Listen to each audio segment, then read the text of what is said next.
Hey guys, happy Sunday. I hope everybody had a great Thanksgiving and you are gearing up for an outstanding Christmas or holiday season. Today we're going to do a little tour of the lizard room, and I'll show you guys what I have back here, talk about any future plans I may have, and we'll just jump into it and get started. So the first thing you notice is I do have a screen door on the room, twofold purpose: to keep critters that are not supposed to be in the room from the room. Specifically, the cats were an issue. They would come in here and I would have lamps get knocked over because they would climb on everything. So the screen door went up. And then as we get around to Bossk and Tiamat, I do let them free roam in the room on occasion. And so I'll shut the storm door, or shut the screen door, and not have to worry too much about them. So as soon as we walk in to the left, I have a little homemade rack I made out of 2x4s. This Exo Terra right here houses Gimli, my Cuban false chameleon.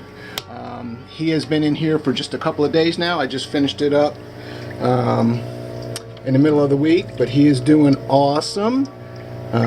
This is a small, tall Exo Terra, 24 inches tall, 18 inches square. It's got a cork bark and foam background. I used black pond spray foam. It's got a pothos growing in it, some plastic plants, an Exo Terra waterfall. I don't even know if they make this particular brand anymore, but hydration is extremely important with these guys, so I wanted to have a constant water source. I do mist the enclosure off at least once a day, preferably twice. He is eating insects. He's taking grub pie from me. Obviously, if I had access to the wild snails, I would give him snails, but that's not something I have ready access to.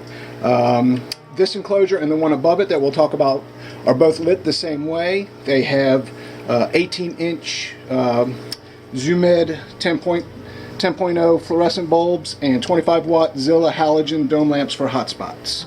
So we'll shut that. And then we'll look up here real quick. This is where I have my two female, my bachelorette nightingales. That is, this young lady right here is Nancy.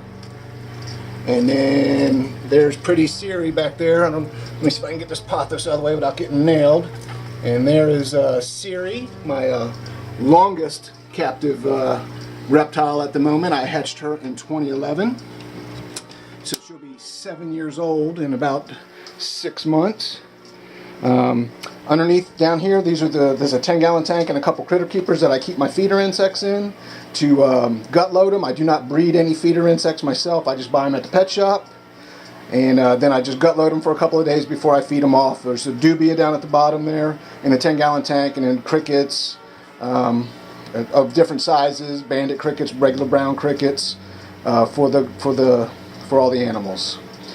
Come down to the bottom here, and we'll cut over to a video I did, a little segment I did just a few moments ago, because I wanted you guys to see Dougal in action.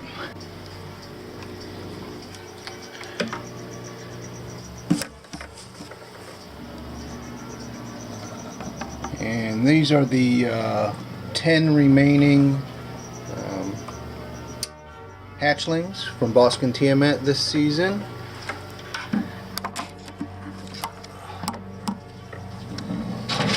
Baby Honduran spiny tail iguanas.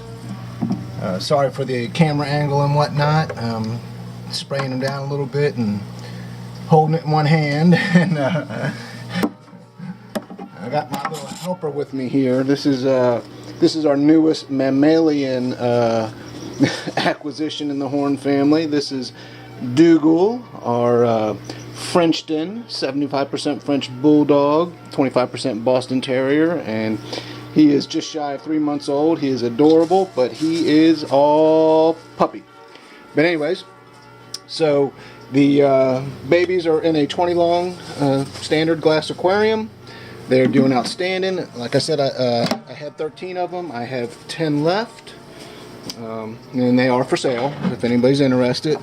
But right now I'm going to give them a little bit of a rapashi grub pie, and Dougal is not making it easy for me to show them off to you guys.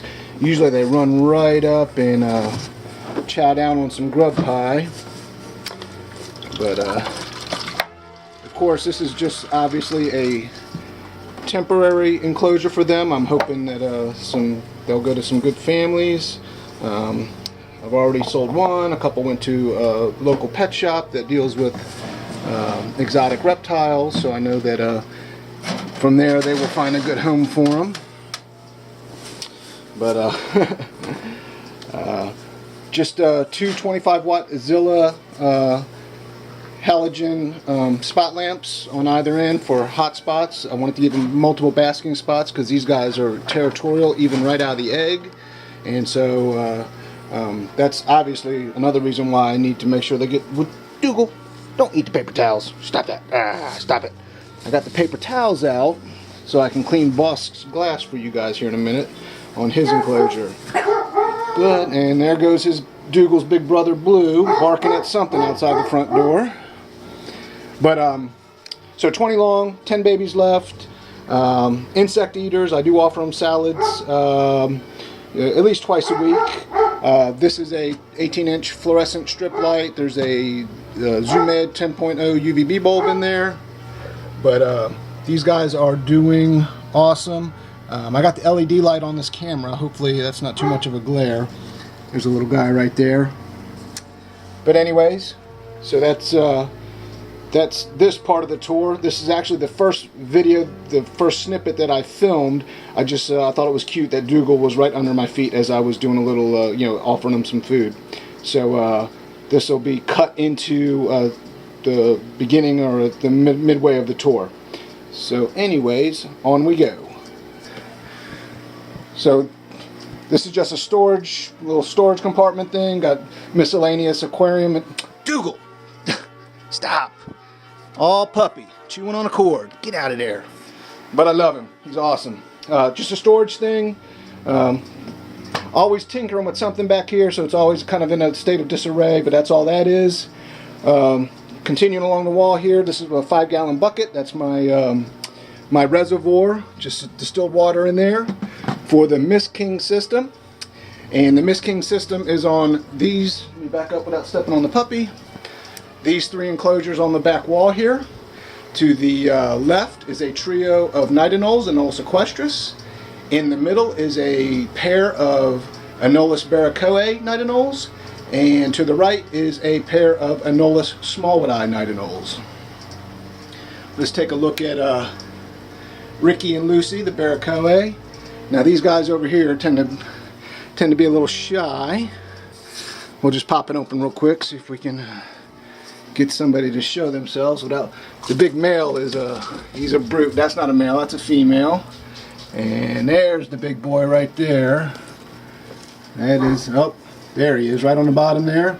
That's Sid, and I believe that is going to be Thelma on top of him, and so that would make this young lady Louise. And my doorbell just rang. I'll be right back. Alright, I'm back. Sorry about that. So anyways, where was I? Oh yeah, so that is Louise. Louise is my female Nightingale that laid about, that I got 17 babies from last season, but I've got 0 babies from any of my equestris this season. So these 3 enclosures, let me shut that real quick, and I'll back up a second. These are large breeder series Dragon Strand brand enclosures. They're about 44 inches tall, 16 inches deep, and about 22 inches across the bottom. They're screen front, screen top, and they are PVC paneled sides and back. So they are lit by T5 high output fluorescent bulbs, 22-inch bulbs. Right now there are Zoomed 10.0 bulbs in each one of them, and they have 50-watt Zilla halogen spot lamps because they're pretty tall, so they can get away from that kind of heat, because those things do kick off a lot of heat should they need to. Let's just talk about the smallwoodii real quick since they're out looking pretty. So that's the male, that's Chip. short for Chipogo or Chipojo. That's what the Cubans call night anoles there on the island. And that is Miss Blue right there. That's my pretty girl. So all three of these enclosures have a combination of plastic plants and live plants. I dish feed them. I do occasionally throw crickets in, but mainly superworms is what their staple diet is, so I feed those in dishes. I'll give them grub pie, I'll give them Repashy grubs and fruit, crested gecko diet on occasion. I did get quite a few babies from from Ricky and Lucy this season, about 7 babies, and I got probably over 30 between Blue and her sister, which we'll talk about here in a minute, from them. So very prolific breeders. Hopefully I can do it again next season. Underneath this rack back there is just a bunch of storage. There's all kinds of strip lights, all kinds of equipment. And underneath here is the only mammal that we have back in the lizard room. Let me see if we can get Sebastian the Hedgehog. Sebastian is named after the hedgehog in one of the Hobbit movies. Hey buddy, hi little buddy. And Sebastian is pretty awesome. This is my son's hedgehog, but they need to be warm, so that's why he gets to stay back here. And he is just spectacular. He loves superworms too, cat food, got his little wheel, nice fresh breading. Okay, so then on this wall over here, you can't really see her, and I'm not going to bother her, but she's laying in the back there, is my other female adult Anolis smallwoodii. And I started to do a video probably over the summer. Somehow she's ended up with what I believe to be metabolic bone disease. I talked to a couple people who are in the know. One guy said maybe she's got bone cancer, because it doesn't make sense that she would get MBD and 7 other adult night anoles kept under identical husbandry do not. So I still may in the future do a little more detailed video on her. I syringe feed her every other day, make sure she's sprayed off, but she's I'm not going to show her. She's in bad shape. I still need to consider if I'm going to do a video on her, but I'm going to care for her. I'm going to keep her, if she's willing. I mean, she's getting feisty. She'll try to bite me, so she's got some energy in her. But anyways, so that's her. Up here on this, on the top of this wall here, the top shelf used to be full of critter keepers with baby anoles in them. Not anymore, they're all gone, but still ready to go should I need it. And I do have critters and all of these nano reptibreezes. That's a female Anolis smallwoodii that I hatched. I plan on keeping her. Don't have a name for her yet. And this is a probable female Anolis smallwoodii. She is getting shipped out tomorrow along with 7 other baby smallwoodii. This guy is one of my first hatchlings.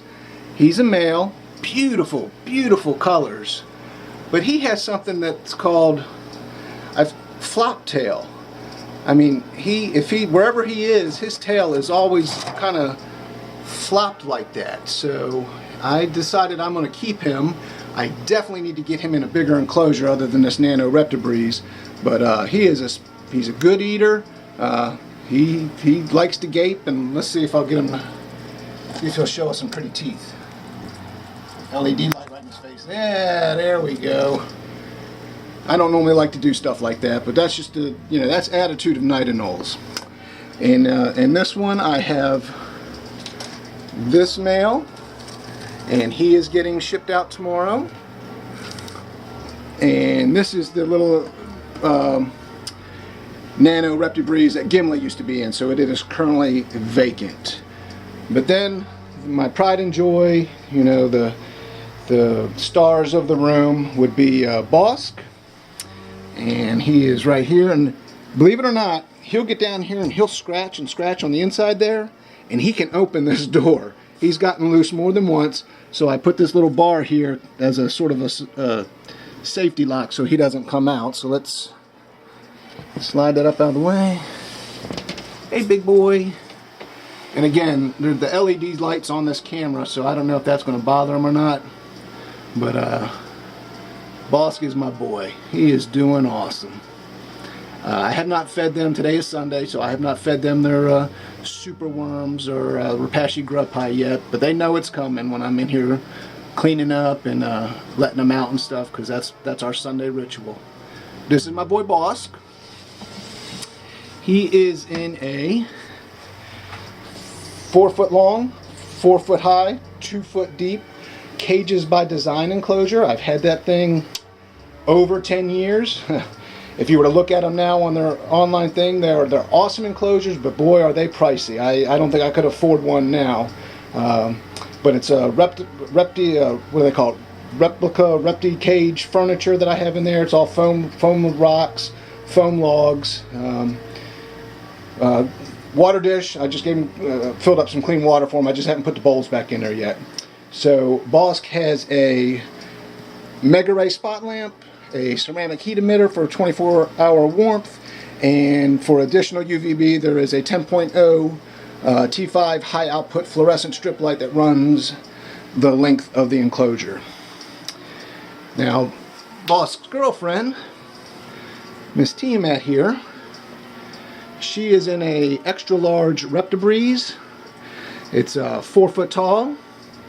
Oh, easy, pretty girl, don't try to bite me. Easy. 4 foot tall, 2 foot wide, and 2 foot deep. Just built her a little bit of furniture. She's got identical lighting setup, except it's a 2 foot fluorescent bulb, not a 4 foot bulb. This is a 5-gallon bucket that's got some sand and soil in it as a nest box for her. I had to separate them. I did have them together for quite a while, but the aggression got so bad I did not want one or the other to hurt, the other one, because she's capable of biting the tip of his tail off, biting fingers off, and he's capable of just killing her outright. So I separated them, and she seems to be doing okay. Ideally I would like to have her in a little larger enclosure. And I do have those iguanariums that I put them both. I have 2 of them, so they each have their own iguanarium. And that's a fairly good size enclosure. If there was a way for me to arrange this room where I could put them both in those and have them in here and then repurpose these cages for other things. But the room is awful small, so it would be very difficult for me to do that. So as we come over here, those 2 are medium Reptibreezes. They're new additions to the room. And in this one on the right, I have one of my male hatchling smallwood eye that I'm keeping back. Beautiful colors. And then over here, let me see if I can find him. I have my only Anolis barracoa that I hatched this season, and I'm holding him back. And there he is in the back there. Back corner. Let's see if we can. There he is. He's in the middle of shed. He's got a little shed on his pads there. And of course, I would like to try to find him a female, that's not his sister. So they are in medium Reptibreeze enclosures. I want to say they're 16 inches square at the bottom, 30 inches tall. There is a 36-inch T5 high output light fixture for UVB and 25 watt Zilla halogen dome lamps for basking spots. At one time, this rack right here was covered in all those critter keepers right there, full of baby nightingales. So I have just a few left. There's a trio of babies in here. There's a little girl right there up front and a little girl behind her. I don't know if you can see them too well, and that's a little male all the way in the back. There's a pair in here, and then there's a solo, I want to say male in here. All 6 of those, plus the 2 that I talked about earlier, are all getting shipped out to California tomorrow. If you've stuck around this long, the most exciting thing in the room right now is this empty 70-gallon Rubbermaid horse trough. And this is where Indy, my 7-year-old or 6-year-old leopard tortoise, spends the night. So Indy's sleeping quarters have a small wattage ceramic heat emitter. This room stays relatively warm all the time, even at night, but in case she wants to get a little warmer, she can get under that. And there is a Mega Ray UVB heat lamp. Generally what I do is, she sleeps in here at night. I come home for lunch almost every day, and I will get her out, and then she has the run of our kitchen and dining room, which has laminate flooring on it, so if she makes a mess, it's easy to clean up. But so this is where she spends the night. She gets several hours, 3-4 hours when the light comes on of UVB, because I do not have any UVB set up in the kitchen. So I'm making sure she gets that, and she's usually fed out in the kitchen. So she does get plenty of exercise. This is not where she lives, this is just where she sleeps. Just some miscellaneous decorations, a live plant, just always stuff in motion back here to with all the terrariums I have to keep them, keep me occupied and keep it interesting, setting stuff up. The last part of the room is my 65-gallon marine aquarium. It houses a domino damsel, and let's see, there is a Shamrock, my undulated triggerfish. He will be 10 years old. In February, I will have had him for 10 years. So he's an awesome little fish, one of my favorite, or my all-time favorite marine aquarium fish. So I said 65 gallons. It is filtered by a very old school Marineland Tide Pool 2 bio wheel filter. I got a protein skimmer. I got a bio pellet reactor. It does the job pretty good. My skimmer's getting pretty gunky right there. I'm going to have to clean that. But that is Shamrock. Obviously, a predatory fish, eats a lot of meat. Hard to keep the nitrates down. That's why we got some algae on there. I don't mind the algae look. It's not a reef tank. I'll just get in there and scrub it off occasionally. There's my drop cam that I keep an eye on the room. Some artwork that was done by my wife's aunt. Told her I like triggerfish. She did some clean triggers. Very, very well done. So that's the lizard room. That's what I have back here right now. It's a little cluttered. I know that. I would love to rearrange some things. But I got to use the space that's available to me. I'm happy that my wife accommodates me and lets me take up a whole room in the house just for lizards. So I'm about to wrap this video up this time. We do have a lot more reptiles. They're in the living room, and that will be a tour for a different time. I call that the lizard room annex. So keep an eye out for that. And I think we're going to wrap it up again. I hope you guys had a great Thanksgiving, great Christmas coming up, great holiday season, and until next time, be safe. Thanks.